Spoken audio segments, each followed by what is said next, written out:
इस न्यूज के प्रायोजक हैं Balaji academy, PSC coaching centre, पड़ाव चौक, मुंगेली। कोरबा जिले के कटघोरा तानाखार में कृष्णोंत यादव समाज का महासम्मेलन आयोजित किया गया था, जिसमें समाज के लोगों ने बढ़ चढ़कर हिस्सा लिया। इस महासम्मेलन के माध्यम से समाज द्वारा समाज के लोगों में एकजुटता लाया जाता है। तानाखार में हुए इस महासम्मेलन में समाज के वरिष्ठ जनों द्वारा समाज के उत्थान, एकजुटता सहित समाज को नशा मुक्त कैसे बनाया जा सकता है, इन सब मुद्दों पर चर्चा किया गया। कृष्णोंत यादव समाज के लोगों का कहना है कि आज लगभग सभी समाज के बड़े से लेकर बूढ़े तक नशे के आगोश में समाते जा रहे हैं, जिससे समाज और देश की दशा बदलती जा रही है। इस तरह के सम्मेलन से निश्चित ही समाज में एकजुटता और भाईचारे की भावना बनी रहेगी।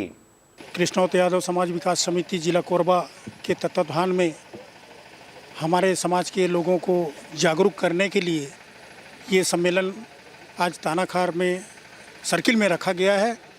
हमारा मुख्य उद्देश्य है कि लोगों को एक सूत्र में संगठित करके उन्हें विकास की बात को बता करके एकजुटता लाना है, और ये जो विसंगतियां हैं हमारे बीच, ये शराबखोरी, नशाखोरी का जो चल रहा है, आज नवयुवक लोग जो है शराब के नशे में चूर होकर के किसी भी अपने अधिकार व कर्तव्य को समझ नहीं पा रहे हैं।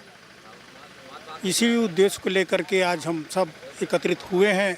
कोरबा से जयप्रकाश साहू के साथ शशिकांत डिक्सेना की रिपोर्ट, आरजे रमजाजर।